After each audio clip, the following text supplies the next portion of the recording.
Welcome back to Disrupting the Algorithm, a monthly check in with our Disruptors Network where we talk to alumni, past mentors, instructors, actors, directors, and anyone who has been part of the Disruptors family.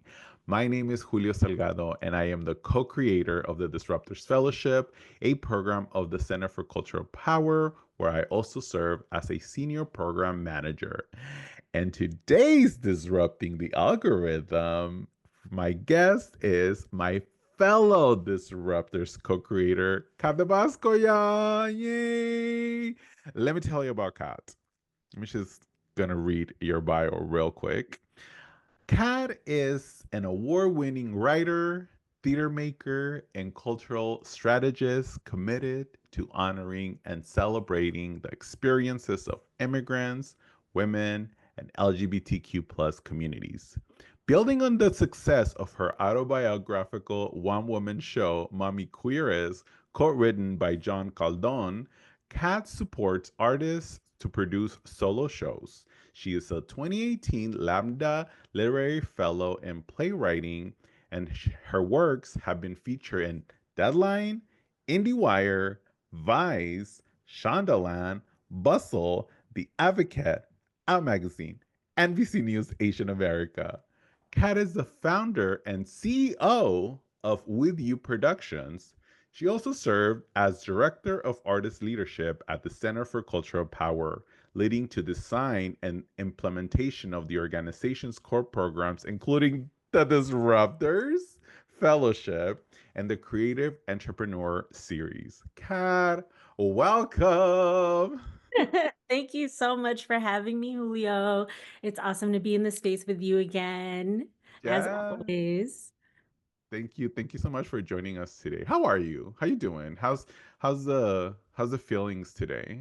I'm feeling really good today. I've been really working on cultivating my abundance energy, and I'm feeling it attracting some things that I want in my life. So, I have to say, I feel really good. I feel really good. I feel grounded. Yeah, dude, attracting things into your life, that's serious and it's hard to do, but because when I think of that, I think of like putting together like mood boards and all that stuff. And I find it a little silly sometimes, but it helps. It does help. You're naming it into existence. Yeah. So that's good. Well, times are interesting right now, as you might know. So I want to start off by asking all of my guests, what is the piece of art that you are consuming right now and that is bringing some smiles to your face? It could be a book, it could be Oh, an artist, it could be a TV show. yeah. What is giving you that smile? Actually been reading a lot. In the last couple of months, I decided it's really important for us to I feel like our elders and people who have walked this earth before us, our ancestors, have left us like a well of knowledge and wisdom that we could always tap into, whether it's through a book or through a film or any way that they've left remnants of it for us to find. And I'm finding that books are really a place that I'm finding a lot of joy in, that it's expanding my point of view and my understanding of the world. Um, so I've been reading a lot. Right now, I'm rereading it actually. I've read it before. It's called Create Dangerously by Edwidge Danticat, and it's about immigrant artists and how, I don't, how like the choice to make art is dangerous, like even in the time that we're in right now. So I think that's what I'm leaning into is I'm looking at books and looking for wisdom that reminds us our power in these socio-political times where there's so much fear mongering and like what we share or how we create our art or the stories we want to tell. And I'm finding joy and finding inspiration and courage from our elders, ancestors, and our peers who are helping us navigate the world through their point of view. You bring such an important point because I think as folks are sort of feeling that, that, oh my God, end of times, My feeling, mom. yeah. But looking Nice.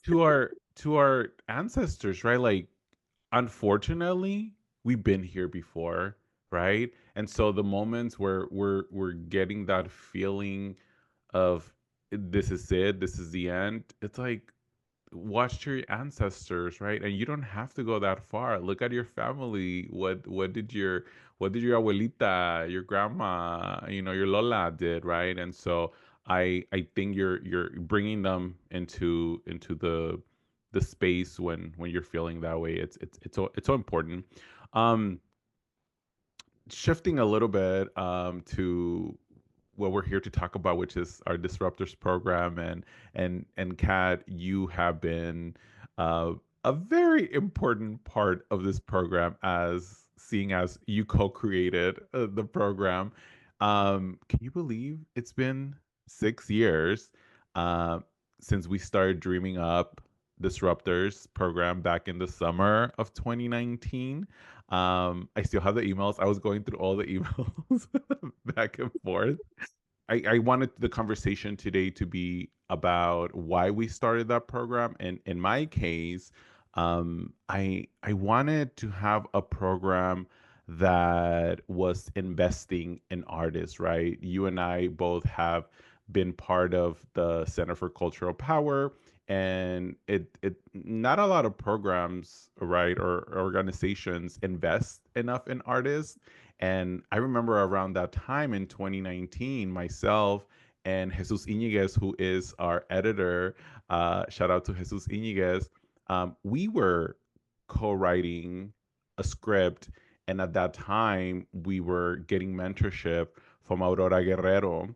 And I always see Aurora Guerrero as sort of like this floor plan of what mentorship could be, right? Like, there's good people in the industry that want to support up and coming talent, and seeing how Aurora supported us really, sparked that idea. And then I remember coming to you and saying, hey, let's start a program. And so I just want to say how badass it feels to have two immigrants with barely any connections to Hollywood and to this industry to create a program for fellow creators. So how does it feel to you to know that you started a program like this?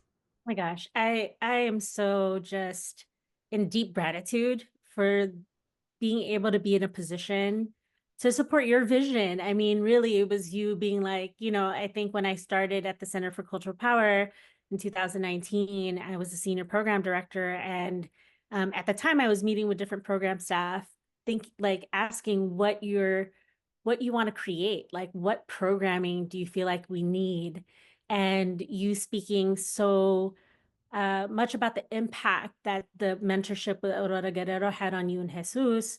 Um, Created, well, you were the brainchild behind this idea, and all I had to do was help figure out how to, you know, figure out the back end stuff, the administrative stuff, the planning documents, what's informing the decisions that we make to create this. And I think during that time in 2019, and it was right before the pandemic, we were looking at Hollywood and looking at what programs support the communities that we wanted to support. And there weren't many opportunities for emerging, specifically BIPOC creators, television creators, and more specifically, the affinity groups that we support, whether it's trans, gender nonconforming folks, undocumented, formerly undocumented immigrants, and disabled creators. Um, and looking at research and doing the studies, it just really felt like there was a purpose for the work that we were able to do. So I'm one super grateful for the opportunity to collaborate with you and co-create this with you and the folks that co-created this with us, like Gina, and I feel like, I'm really proud. Like, I also feel like once it kind of got going, you really got in your zone there and really went off with this program, and it was just so much fun to just be able to watch and support and, um, help you build these ideas that you had. Yeah, I'm so proud. I'm grateful and I'm proud. I remember you and I would consult in a couple of shows. We consulted in a couple of TV shows. And I remember us coming in as subjects Yeah, of, when there was a storyline about being undocumented, right? And we came in and happy to tell our stories, but I wanted to make sure that we were also writing the stories, right? And we were. yeah, There was a lot of us who were creating content for YouTube and, right. writing. But I felt that Hollywood really, it's where people learn about the other, right? And so if we were not the ones creating the stories, it was never going to get told correctly. And so, but in order to get there, right, we needed to create the resources and the space. And so, Kat, you coming in and really aligning, the stars align, and you saying, oh, we should do this, and connecting with Joey Soloway from 50/50 by 2020, and Gina Young, and really connecting with the folks that were also doing stuff in the industry, allowed for Disruptors to be what it has been for the past 5 years. So, thank you. Thank you. This is a very thank you. Yes. I think you brought up a very important point there, which is that we really, um, identified people in the industry who were values aligned, who understood that this industry needed to be disrupted in the way that you know, that a majority of television writers, more than 70% were still white men, right? And really needed to shift the narrative. And even though we got to consult on TV shows and things like that, which was, I appreciate that shows are bringing in more consultants to get the stories more accurate. I agree with you that we should be in those rooms writing stories, and so helping artists build up their skill set in the way that the Disruptors does, and also just creating the original ideas. That's what makes it so cool. I always say that Disruptors is sort of a pit stop in people's career, right? Like, we're not teaching writers to write. We're just creating a space for folks to, focus on that one project that has been in the back of their minds, and bring in folks that can give the correct support, right? And it's always interesting to me to hear how other programs sort of run. And I'm like, what do you mean you don't do a one-on-one check-in and ask people what they need? And that is because we are artists ourselves, right? And we are the ones, we know what it's like to be in a space where perhaps you are giving resources, but then there's no, what do you do with that? Who do you talk to when you need advice, right? So I think that the positive response that we have gotten from our alumni is because we're there, we've been there, we understand, we get it, right? And so, in our last episode, we had Melanie de Andrea, and we talked about the pandemic pivot. I remember us visiting Joey Soloway's office at the Paramount lot. I remember we were holding the Emmy or taking a picture by the Emmy. And we were so excited because for our first fellowship, we were going to be at the lot and we were going to be able to, meet there. But then Miss Pandemic Kobina happen, and so we had to pivot. Walk our listeners through that pivot from in person to virtual meetings, because I remember there were, maybe I cried, we cry together. I mean, it was emotional because we had to kind of grieve what we thought it was going to look like, right? Like we've been planning for 6 to 8 months for this like launch. And we were planning for it to be in person. We had an amazing space that's going to inspire people. I mean, who wouldn't be inspired meeting up at the Paramount lot, you know? And I just, we had to quickly adapt to what was happening. And I remember that, like while we already started working on Zoom and things like that, like we didn't know how to run things on, like we weren't doing workshops and we weren't doing workshops remotely yet. So a lot of it was like, how do we like that's when we started realizing we need a tech producer, like someone that is going to handle the tech for us behind, us actually facilitating the content, and then pivoting in that way. So it was honestly, I think we pivoted really quickly. I almost want to say it was like within a month we had a plan. And the timing just aligned where Melanie was already working on some kind of on like online Hollywood climate. They presentation. were So they were working oh on the yeah, they Hollywood were climate. working on Yeah. something, and then the founders of the Hollywood Climate Summit, Allison Biegelman was so instrumental for us too in co-creating this and brought in some amazing facilitators like Trey Calloway. And so having Allison connect us with Melanie, it just felt right, and she knew what to do. And so we put a lot of trust, and I think that Melanie being a part of it from the get-go allowed us to create programming remotely that was still as impactful. Like, like I think we also know now, right? Like as you've moved into a more hybrid space, that in-person connection is actually really, really important and something we missed out on in the first, year. And you could see in the way that uh, each cohort has really come gelled together.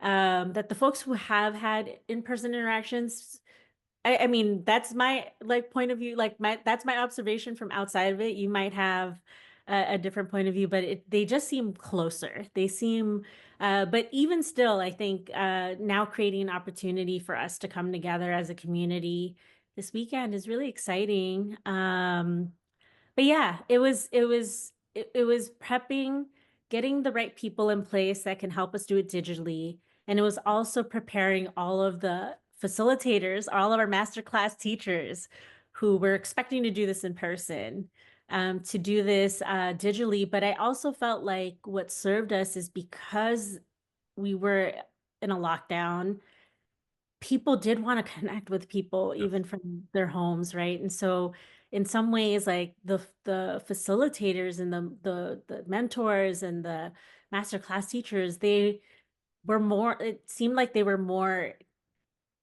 like just dedicated to or committed to doing this because nothing was pulling them outside of the world at the same time. Yeah, in a weird way, it allowed us to think about different possibilities of gathering, right? Like a lot of folks in the disability community have been saying, right? Like there's got to be alternatives to make spaces more accessible, right? And so I think it showed us, right, that there is a possibility. And also, yeah, to what you just said, there were a lot of folks who were not able to, like Hollywood closed, and so people were looking for spaces, and to be able to be that space and bring folks together, it was pretty amazing, and again, it showed us that people do want to help out, right? People in the industry are there. It's just a matter of us, a program like ours, being like, well, here's a space where you can come in and figure out how to better use your skills and share them with the world, right? And so I remember at the end of that first cohort, People were feeling a little more comfortable about, we ended up meeting up in the in the outside, and we had our closing a party by somebody's pool. And it was great. And by the time we had the 2021 cohort and the following cohorts, people were a little more comfortable, and of course continuing to take precautions. And you mentioned the gathering. By the time this comes out, we would have had a gathering. Shout out to Emerson College for hosting us. We are putting together a gathering, and I think one of the things that we as a programs are constantly doing is asking artists, how can we do better, right? And as things are changing, the needs that were there in 2020 are very different needs in 2025. The industry is completely different. And so we need to pivot as a program as well. I see your face. I see you want to react to that, to the industry being No, I mean, different. you're absolutely right. I mean, it wasn't like the industry has, they're saying that it hasn't fully recovered, not just in the pandemic, but then after the pandemic, there were the strikes, and there's new ways that we have to think about storytelling and distribution and creation, and I think also it's so important. I think after 5 years of like cohort intensives and even taking this time in 2025 to take a pause and gather all the cohorts of the last 5 years into one space and our mentors to be able to really understand what's happening and see what needs might have changed to inform how you and the Center for Cultural Power iterate this program. I think it's so valuable. Like I think some people get stuck in the go go go. We got to get this. Like we got to. But then there's something about pausing and taking the time to listen and connect that I think that only makes it, it's only going to, I believe that it's only going to make this program better. So I want to commend you for making that decision um, to make that shift this year, at least to do some more deep listening of what's needed for our artists and for this industry. So yeah, thank you for your leadership in that. No, then thank you for teaching me the ways. um, in the years since the creation of Disruptors, I've learned that my role in this program is not to just show up as an artist, right? I mean, it helps, but I truly believe that my role is to be a cheerleader of fellow creatives, and ask them, what do you need as an artist, right? Um, and I just need the cheerleader outfit to go with it.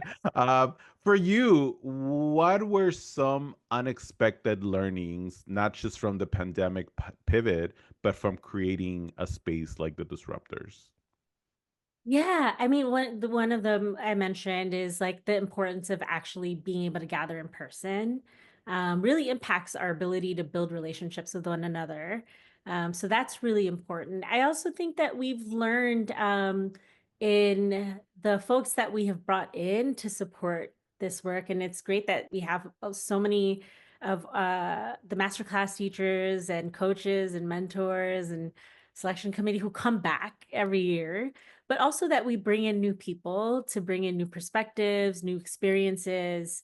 Um, I think that we learned a lot in the type of leaders we want to bring into this space. I think one of the things that we were really mindful of, even as we pivoted to a digital space, was power dynamics, right? Between the mentors and the masterclass teachers and the artists, right? Like, of course, this was like in response to um, some of the ways that we saw people exploited in Hollywood and the abuse of power in Hollywood, and we really wanted to bring in people who were aligned with that. I think making sure that we created a space that wasn't going to be extractive but regenerative for the artists was like such a key thing. And then also making sure that that we were bringing in people that were supporting the creation of a safe place for people, that they can feel like they could let their guard down,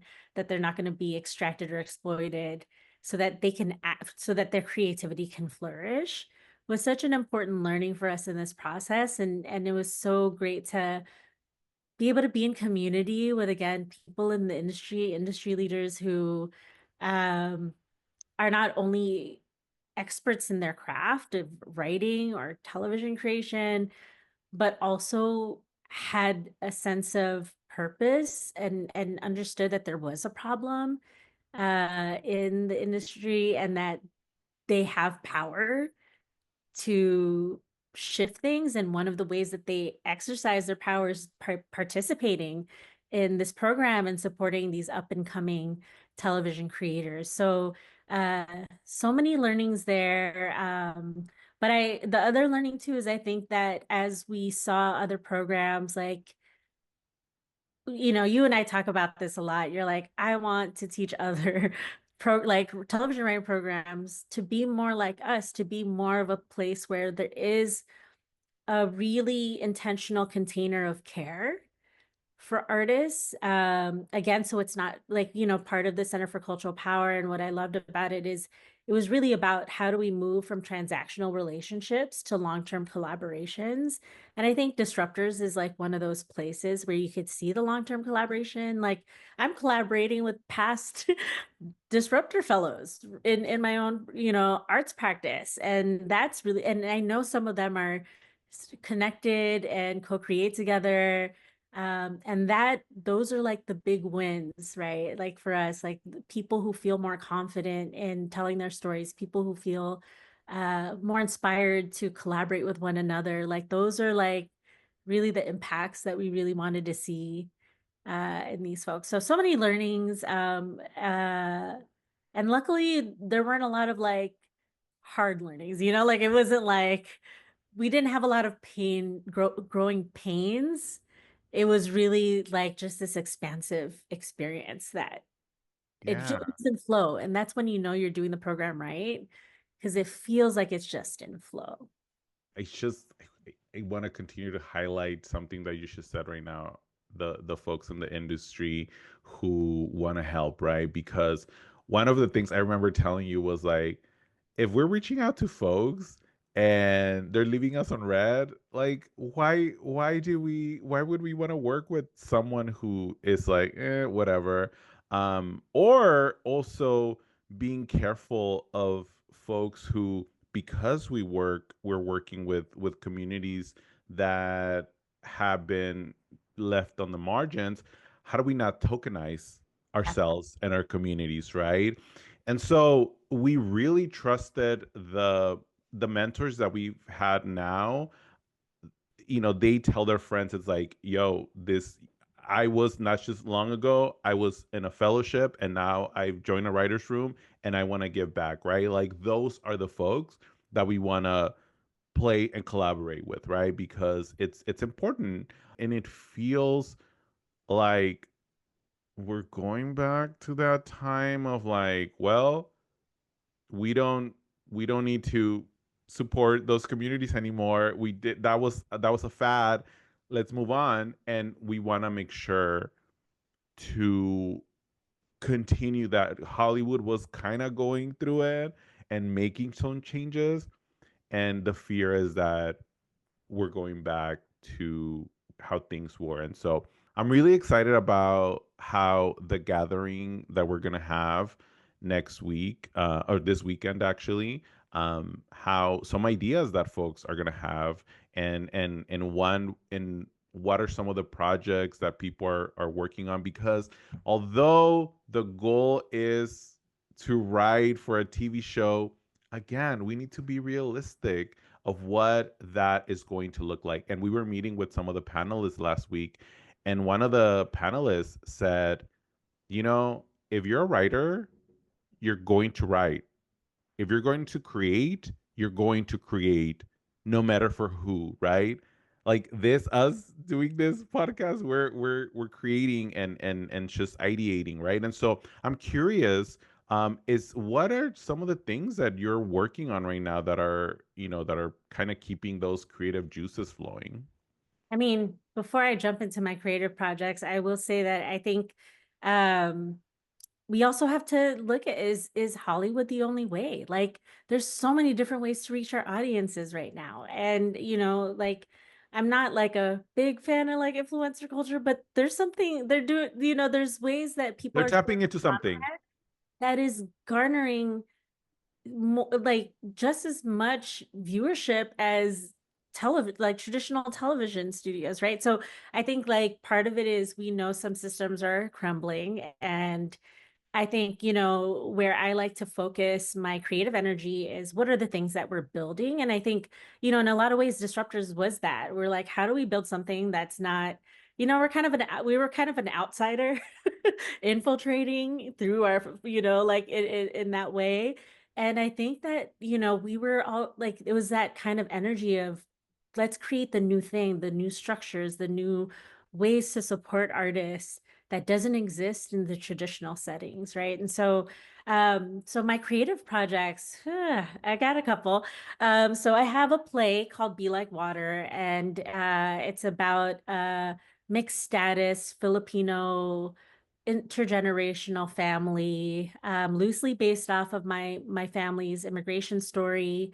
It's all female protagonists, like a Lola mom and two sisters, like two daughters, right? And I've been working on that play, I want to say, for 8 years. It's going on 9. Some of these things take time, and that's okay too. Like good things take time. And I did the first like very high quality staged reading of it at Brava Theater last October, and got really great feedback from the audience that came out. We had about over 300 people that came out over 2 nights. Um, and it was my first ensemble piece. Like if you know my work, I kind of specialize in solo performance and autobiographical work.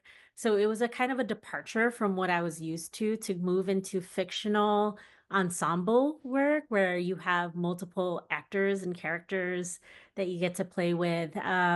So that's that I'm still developing, and I'm hoping to premiere it in LA actually. It's still between San Francisco and LA, but I am meeting with a theater company this week to see if we could do the world premiere in Los Angeles either late 2026 or 2027. So that's an upcoming project. I also worked on a series of documentary shorts through the Reclaiming the Border Narrative project that now I'm going to re-edit into a short film that I'll be putting out into the world, just kind of all the learning, and also so necessary to have these other perspectives around the border when we see what's happening right now. And um, I really feel like the creative projects, like we really have to be intentional right now about what stories we want to tell in this moment. It's always like, why this story? Why now? For me. So, telling that story of the communities that we met along the way, along the US-Mexico border from California to Texas is really important for me. And also creativity exists outside of art, like it's in life for me. So I'm in the process of building a 4-year project right now. It's called the Regenerative Arts Movement Project. And the goal is to organize 500 Asian American, Native Hawaiian, Pacific Islander artists to inspire our communities towards civic engagement, to strengthen our democracy. So very much like everything I'm working on is speaking to the moment. And I think that's kind of like what artists right now are called to do is like, how do we use our creativity to meet the cultural moment that we're in and remind folks that we're building towards something else? Like, it's like, again, all these systems are collapsing, right? So, um, let that happen. Like, and let's focus on the things that are regenerative, the things that are going to move us towards the world that we want to see. So, those are some of the art projects I'm working on. I'm also working on bringing three solo shows to LA in the fall. So Mommy Queerest, Not My First Pandemic, and Prieto. We're looking for a space for Prieto right now. So we're excited. Listeners, Excited to announce those dates as soon as we confirm the venues and the dates. So yeah, it's just like I'm constantly moving, she's creating. booked and busy. She's booked and busy, y'all. And then I also do personal narrative storytelling workshops. And I've been doing that with the immigrant community since December. So doing more of that, just creating more space for people to tell stories. Just all my friends are booked and busy and creative and creating with intention, Kat. The fact that you're bringing that up, and you said why this, why now is the what did yeah. you say? Why this Um, story and why now? yeah, my way of saying is why the story and why not? Like I like that. what I is because a lot of the times I balance between that and I'm like, is this the thing that I wanna do? Is this what I wanna write about? I'm like, why not? I'm not seeing it. If I'm not seeing it, I'm going to make it, right? And so to go sort of back to this whole idea of I need it almost feels like having or writing for so and so or whatever, you need that to in order to name yourself a writer, but there's so much technology at our disposal now that we can create, and we can get into this whole conversation about technologies and the dangers of it, but really it's about you don't need anybody's permission to create, right? And so, um, folks, follow Kat's lead, make things, and get it out of your system. That's why I always say I'm like, once it's out of my system, it's out into the world, and I've created and I've let it go, right? And so, here's to hoping that we do get the funding for the arts and the things that we need to create, but also creating with intention, right? And so, Kat, we are wrapping our conversation. Is there anything that you would like to share with our listeners? Any closing thoughts? Any yeah. any any I hopes? I just want to say I think you model it so well. Like you create work and put it out so quickly and you respond to the moment real time almost. Like the conversation's happening here and you're already like creating art to respond to it. It is like such a beautiful thing to watch and it's so powerful to see you constantly creating and responding to what's happening in the world and also like giving us a touchstone and reminding us of our power through your art. So I just want to thank you for that. I think like my message to our artist is take good care of yourselves right now. Staying grounded is really important and I'm in my like spiritual era and like my energy era, like how we are able to cultivate the energy that we need to do what we want. Like I am a true believer that creativity is abundant. Like there's nothing that anyone outside of us can do to take our creativity away from us. So we have to activate that in the best ways possible. So take care of yourself so that you can activate the creativity and keep creating. Like, and also um, be intentional about the stories you want to tell. And I think, like Julio, where you're going from, like, tell the stories that you don't see is a good place to start. Like we know that our stories aren't represented in mainstream media in complex ways. Like we're often tokenized or we see tropes, but we don't see the multidimensional characters that we actually are. So please continue to create. Please tell stories. The stories that we tell also have energy and give energy to people. So that's a way of just sharing your expression out in the world. So, and I'm so grateful. I'm so grateful to be part of the Disruptors community, to be surrounded by so many creators, to be in community. And thank you, Julio, for your leadership, your cheerleadership. I am going to use that wait, what'd you call cheerleadership? Your leadership. You're like not just a cheerleader, but you're also like leadership. Like you're like, I think you've created a new way I looked at cheerleading now. And I was like, there's like the cheer and but there's the leader. And you're definitely, yeah, Oh, you that's what they amplify mean by cheer. that. Well, I don't think that's how they meant it, but that's how we're gonna co-opt it now. So, for just like leading this program, Mhm. in the way that you have, and holding the space for so many of the creators and the facilitators at all levels. So, yeah, just thank you. Thank you for the work. Thank you for continuing to let me be a part of it. Like, I love that I left and you're like, no, girl, I'm going to pull you into things. And I appreciate that. So, thank you. And I love you. You'll never escape. I love you too, and thank you for co-creating this with me. Kat, where can people find you? Where can people reach out to you if they wanted to? Yeah, I'm on IG. I'm Kat Evasco Stories. And then my website is katevasco.com. Those are probably the two fastest ways to link up with me because I will not put my cell phone number down. But check me out on my website, on Instagram. I love connecting with people. So I welcome anyone to just interact with me and engage. Thank you, Kat, for joining us today. Please share this video with everyone and subscribe to our Center for Cultural Power YouTube page at The Culture Strike to see this and other videos from our organization. Thank you all so much. Thank you, Kat. Have a great day and keep creating. Thank Disrupt the algorithm.